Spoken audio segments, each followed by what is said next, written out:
세계 최고 두뇌 최대 부호 성공 집단을 탄생시키는 유대 솔로몬 탈무드 제 66장 유대인 역전의 발상 인텔 앤드류 그루브 매년 세계적으로 어마어마한 수의 컴퓨터가 생산되고 있다. 이들 컴퓨터 하나하나에는 작고 얇은 칩, 즉 마이크로 프로세서 CPU가 내장되어 있다.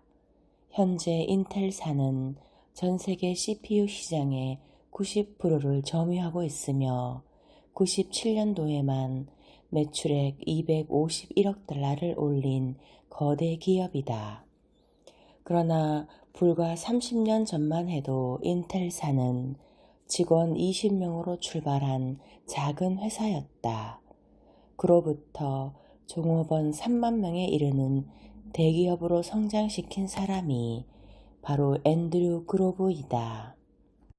지금은 이렇게 성공한 그로브도 어린 시절에는 나치 독일의 유대인 박해 때문에 난민 신세가 되어 쓰라린 고통을 겪었다는 사실을 아는 사람은 많지 않을 것이다. 앤드류 그로브는 1936년 헝가리에서 유대인 그로브 집안의 장남으로 태어났다. 제2차 세계대전 중에 아버지가 강제 수용소로 끌려가자 앤드류와 어머니는 유대인이라는 사실을 숨기고 어쩔 수 없이 시골에서 어렵게 살아야 했다. 그리고 가족이 재회할 수 있었던 것은 7년 뒤의 일이었다. 전쟁이 끝나고 아버지가 무사히 풀려나오게 되자 온 가족은 부다페스트에서 작은 빵가게를 시작했다. 그러나 또다시 불행이 덮쳐왔다. 그 무렵 헝가리는 공산당이 지배하고 있었는데 그들에 대항하는 반정부 운동 때문에 혼란스러운 상황이었다. 공산주의자들은 아버지의 빵가게 경영을 자본주의라고 생트집을 부리며 괴롭혔다. 1956년 드디어 구소련은 헝가리에 전차를 투입하여 폭동을 진압했다. 이른바 헝가리 혁명이다. 그 무렵 대학생이던 그로브는 대학 내 신문 기자를 하고 있었는데 항상 위험 속에서 숨을 죽이고 생활하였다.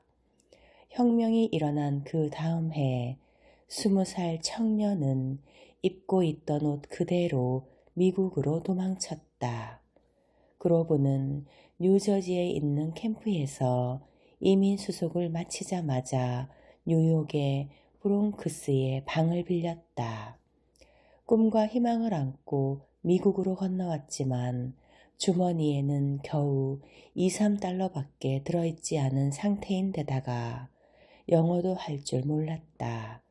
그는 웨이터 일을 하면서 학비를 벌어 뉴욕 시립대학 화학공학 과정에 입학했다.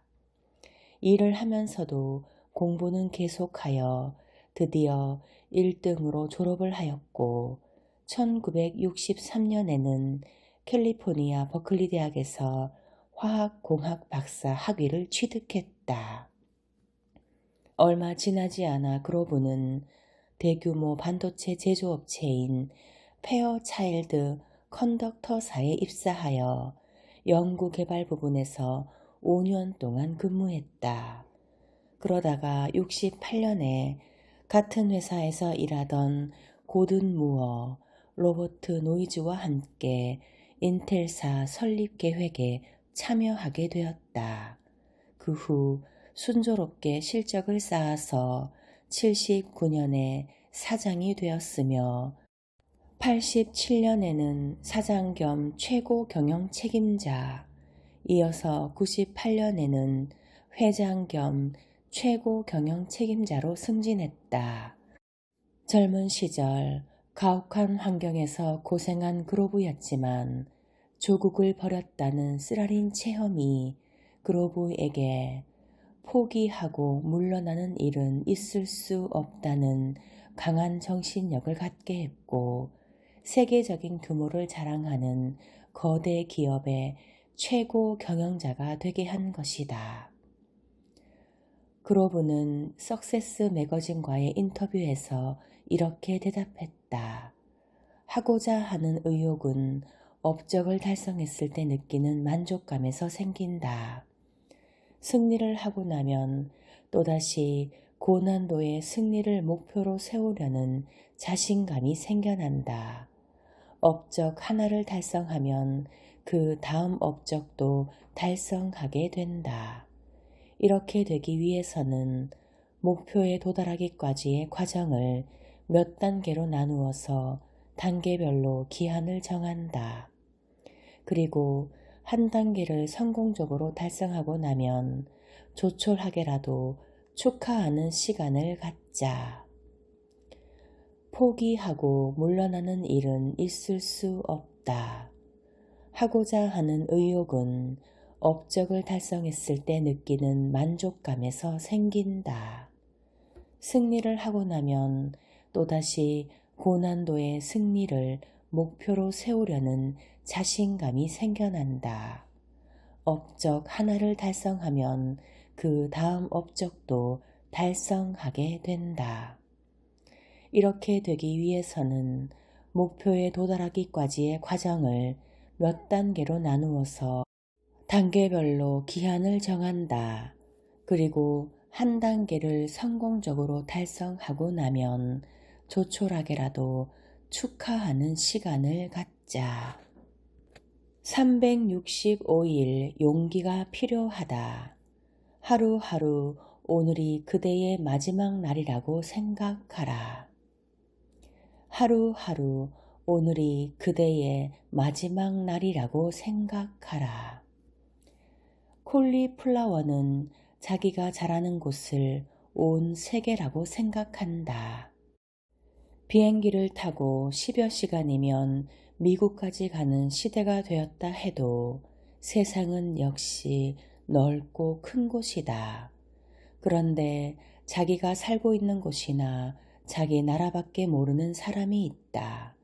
이런 사람은 자기가 사는 작은 세계가 전부라고 생각하기 쉽고 그래서 자기의 작은 세계의 습관이나 사물에 대한 관찰력만을 가지고 세상의 일과 크기를 판단해 버린다. 콜리플라워, 즉 양배추처럼 자기가 뿌리내린 곳을 세상의 전부라고 생각하는 것이다. 영역을 한정시킨 이들에겐 더 넓은 세계로 열릴 가슴이 없다. 영역을 한정시킨 이들에겐 더 넓은 세계로 열릴 가슴이 없다. 그리고 작은 의지도 희박하다. 유대인은 전 세계로 흩어져 유랑하였기 때문에 하나의 세계에 매달려 포로가 되는 일이 적었다.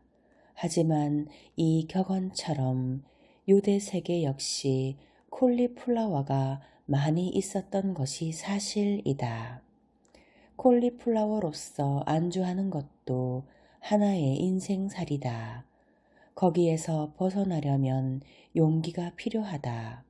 어쩌면 안주하고 있는 편이 좋을지도 모른다. 그러나 그것이 노인의 경우라면 말이다. 길을 10번 묻는 편이 길을 잃는 것보다 낫다. 유대인은 율법의 민족이라고도 한다. 율법이란 것은 누구나 납득할 수 있는 인생의 기본적인 원칙이다. 그러나 인간은 기본을 가볍게 여기기 쉽다. 걷는 법, 달리는 법, 먹는 법, 앉는 법에서부터 살아가는 법에 이르기까지 어떻게 하는 것이 더 좋은가는 옛날이나 지금이나 별로 변한 것이 없다. 한 번 일어난 것과 똑같은 일은 다시는 일어나지 않는다고들 자주 말한다. 하지만 인간의 역사는 어느 시대나 변함없이 결국은 같은 일이 형태를 바꾸어 반복되고 있다. 인간의 역사는 어느 시대나 변함없이 결국은 같은 일이 형태를 바꾸어 반복되고 있다. 따라서 옛 가르침을 지킨다는 것은 몇천 년에 걸친 인간의 행동을 통계로 잡아 이런 경우는 이렇게 하는 것이 낫다는 가르침을 지키는 것이라 할 수 있다.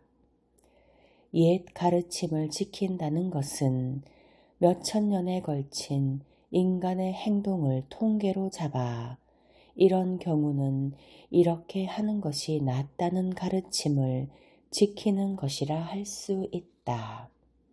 기본이 얼마나 중요한가라는 말이 탈무드에 실려 있다. 어느 마을에 영리한 사나이가 있었다.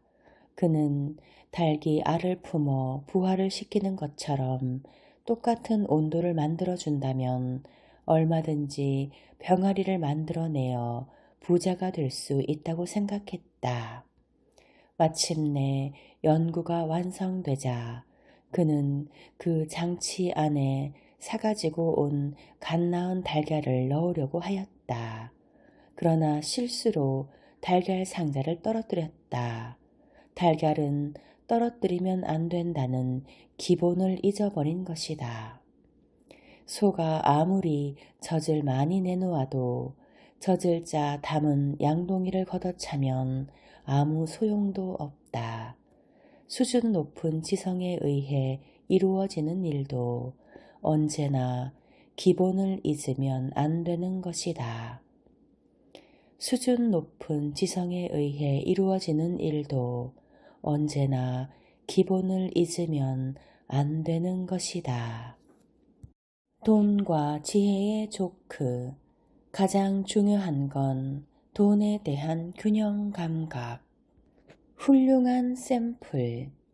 유대 요리 음식점은 지저분하기로 유명하다.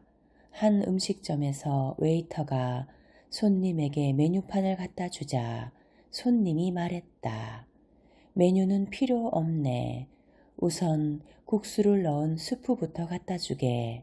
그리고 삶은 쇠고기하고 디저트는 살구 설탕 조림. 손님, 저희 집 요리에 대해 잘 아시는군요. 그 정도야 테이블보를 보면 한눈에 알 수 있지.